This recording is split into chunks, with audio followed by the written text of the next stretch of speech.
And so I wanted to go ahead and get started. How are you doing? Good. How are you? I'm doing pretty good. So I want to thank you for allowing me to interview you today. Sorry, I can't talk. And I want to go ahead and start off with how was your life growing up in Waynesboro, Pennsylvania?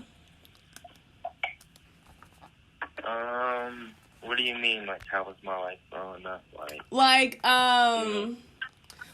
did your growing up in Pennsylvania, how did it influence you to go into music, basically? How did it influence me to do music? Yeah. Like, how did your environment? Yeah, my environment, I mean, shit, it was cool. Like, it's cool around here. It's pretty, like, where I'm from, you, like, go to school, you graduate school, you try to, like, go to college, but most people don't, so you don't go to college, and you just basically end up, like, living in the town and working here, and pretty much just, like, staying here. A lot of people don't get out of here type shit. So, like, music was just something for me extra to do for real, because it ain't much to do where I'm from either. So, like, shit, not that I wanted to be different, just music's what I was into, what I liked. So that's what I was like. And I was like there was other people doing music, but I was kind of just like the only one that was like consistent with the shit and known as like, oh yeah, this is the rapper kid type shit. My whole life, like growing up, I've always been known as like for doing music and stuff, but I would say, yeah, like, it was more, like, growing up, it wasn't, like, shit, how I explain it. Like, growing up, yeah, I definitely had hella hard times and shit like that, but, I mean, and that's why I did the music pretty much and shit, just to see something different, see different shit in life, like, get out of my town somewhat, you know what I'm saying? Go to other places. I feel you. That's how my hometown is too. Now everyone just graduates high school and then like just stays here and just works and don't explore. So I feel you on that one. Right. It's like a mad homie. It's a mad homie though. Don't get me wrong though. Like I love where I'm from because it's like it's a homie feeling. Like I don't know how people feel, but like this is where I'm from, so this is where I feel the best at. Like you know what I'm saying? Yeah. Like, even no matter where I go, I still come back here because it's like this is my home. And so, what does family mean to you? You said, what does it mean to you? Mm-hmm. Shit, that's what I do everything for, pretty much. Just take care of your family, take care of your responsibilities, and man, do what you gotta do. To me, that shit is very important. That's first in my life. And then how's life been since you became a dad? Shit, it's been good.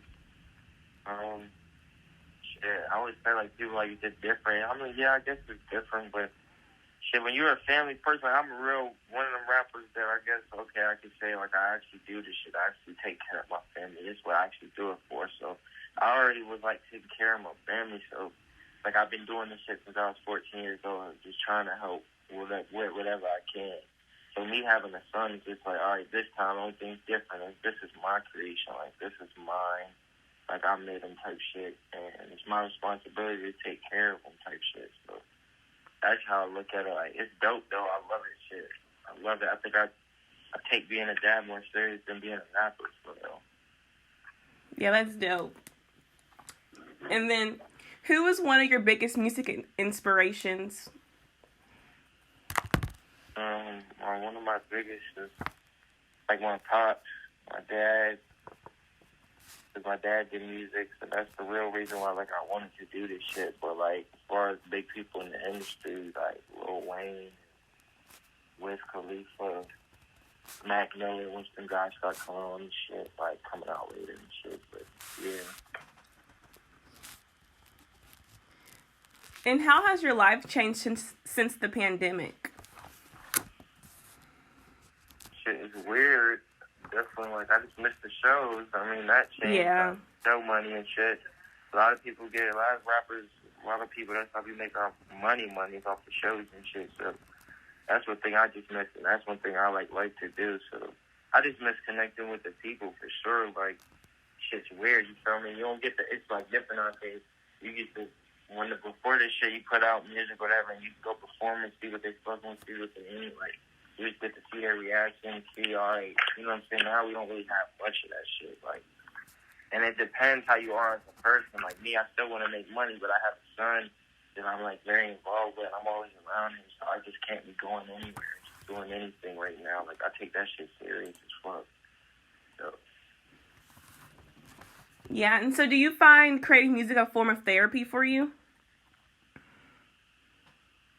Yeah, like, yeah. I guess you could say that too. Performing it and shit, yeah. I don't know, this shit just gives me purpose. It makes me feel like I'm doing something, you know what I'm saying? Mm-hmm. Yeah. And so you have such a large platform that allows you to influence people in the younger generation. How do you use your platform to spread awareness about mental health, racial injustice, and etc.? Shit, I try to, like, I guess I say I speak on mental health, but I'm an artist, like, I got my own depression and shit, too, so I'm one of them people, like, I'm just like those people. I'm trying to figure out how the fuck to deal with it myself, you know? Like, I'm not one of them. I'm not going to sit up here in front and be like, yeah, you should do this with your life, and nah, because I don't have all the answers for my own life yet, so I'm not, like, you know what I mean? I'm one of the people I got to lead by example first before I go in and be talking all this shit and doing all that. A lot of people, bro, that shit is cap, though. I fuck with it. I fuck with people, but a lot of people ain't living or doing how they actually saying what they're doing and shit. And I know it, like, you know what I'm saying? So, like, me, I want to, when my fans, they know shit, I just be keeping it real, like, because recently, I don't know, my depression and shit, everything, like, I know they can tell and shit, but everything has got, like, heavy and shit, so my biggest thing is, like, I just tell people to stay positive and shit, just, like, keep pushing forward, like, that's all we really can do. You know what I'm saying? Keep pushing forward. Like, everybody's life different. I do this shit a lot myself. I be basing my life and what I do and how, like, off of other people's shit. I gotta stop doing that. I'm a leader, don't get me wrong. But it's just like I be letting other shit get to me or eat at me or da, but that's not my life, so I can't be sitting there, like, thinking like that. I gotta take my shit at my own pace. So that's what I would say to people, like, just take the shit at your own pace, bro. Because a lot of people are speaking on that right now, but it's so much advice. It's like, it's really up to you what advice you take and how you use it. And so how are you supporting your mental health during times like this, like the pandemic and everything? What did you say? How was it? What? How are you supporting your mental health during the pandemic? Shit. That's a cold shit. I don't know, shit. I keep it real. A lot of interviews been asking me that shit too. Shit, I've been smoking for real, bro. Like, shit, my fans know weed is my big shit. Like, I love the weed. I smoke a lot of weed, shit. But I know that's probably not the healthiest, like, shit. But that's what I'm on right now. Yeah, for sure, smoking. But shit, I've been trying to recently. I've been getting more active and shit for sure. I know that helps probably. I've been getting more active and shit. Just doing more shit. Just getting out more, living. Like, I feel like I've really been in the house. I gotta get outside more. Right? How was creating your album during the pandemic and releasing it during the pandemic different from times that you like were in the pandemic? So how is it different this time around with Unbothered? Shit's different because normally, like, I don't know, it depends how you do it, but some people, they like to have or go to a club or some shit like that and see the fans, listen to music with fans. Like, it would have been cool to do some shit like that, but I ain't get to do that, so shit, I guess the difference of it is just like, yeah, it's just like there's a connection, but it's like a misconnection with the fans. Like, and I know other artists will too. Like, I'm connected to them, but it's just like, damn, like, you know what I'm saying? That's how they would see me and shit, performing, and we stayed connected and stayed together. So it's just like, after all that shit, it's just like, I know a lot of artists waiting for the world to open up. You know what I'm saying? Like, waiting for the shit to get back to it and shit, because it really looks like it's going to open up this year. So I guess everybody is just getting prepared for that and shit. Yeah. And then, so, talk about your album. Why did you name it Unbothered? Unbothered, cause shit, I feel there's in a point in my life where I just gotta, like, take my own advice and not be listening to what everybody tell me. Like, I be letting a lot of shit get to my head. If I love people and shit, and I love them hard, I be loving hard. So if they feel the type of way about something or about it, or just something, you know what I'm saying? Like, shit, that shit, it'd be eating me alive. So I just ain't gonna bother just to remind myself, too, like, yo, bro, like, you know what I'm saying? Fuck all this, you did this shit. You really did this shit yourself. Like, I really did do this, a lot of this shit myself. So it's like, shit. Like, I just gotta stay focused and stay down with this shit and not let it all get to my head. Mm-hmm. So the name I'm bothered too. And I just want to, I just want to do what I wanted to do type shit. Like, I always done that, but this time I just was, like, having fun and not really giving a fuck what people thought. I just wanted to make what I wanted, you know? Mm-hmm. And so what's your favorite song on the album? My favorite song.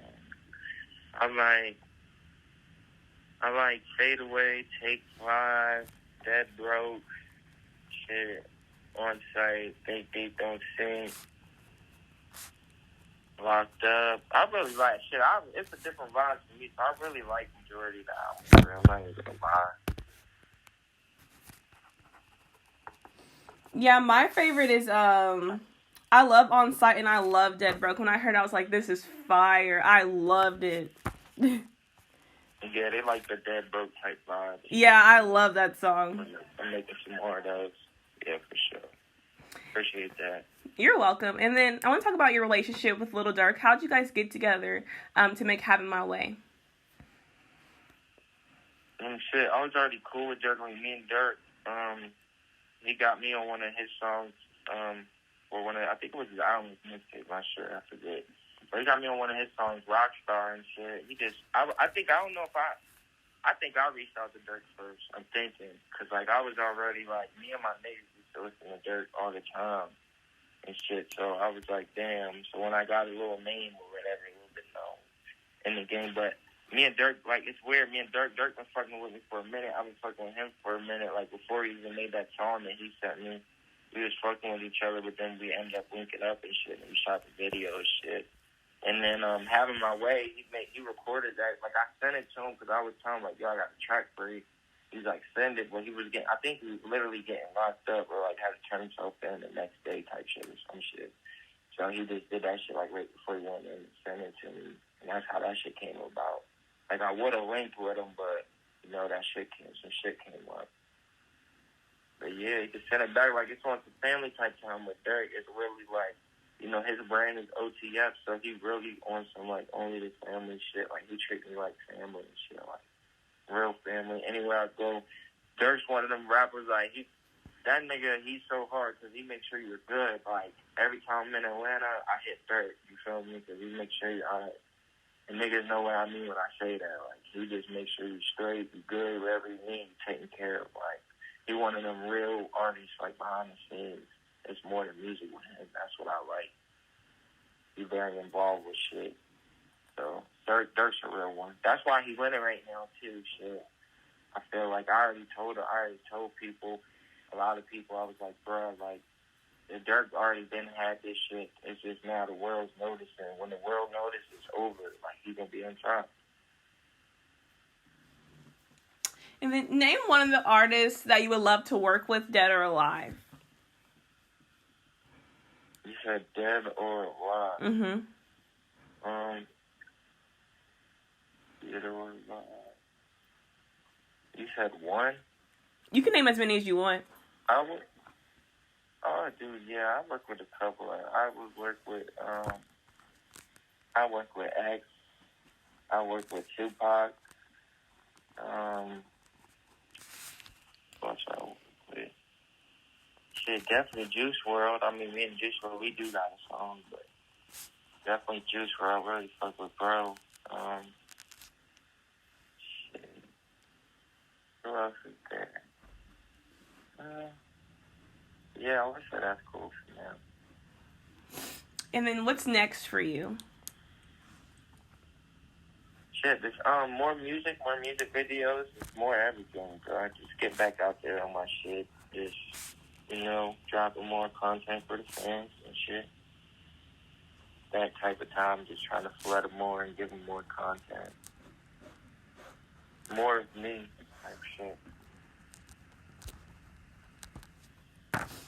Okay, that's all the questions that I have for you today. Would you like to mention anything that you would like me to put in the cover article that we didn't discuss? No, I think that was good. Or if you think something or another question or something, I'll answer. But no, I think that was straight. Okay. So I'll send this over to your team once I'm done so you guys can proofread it and everything and make sure everything's straight. But I should get it to you guys by tomorrow. So, because I know we're like in a time crunch. So I'll probably get it to you guys tomorrow. Okay, cool. That sounds great. All right. Thank you so much, everyone. You're welcome. And you guys have a great rest of your day. Thanks, Darcy. Thank you, y'all too. Bye. Bye.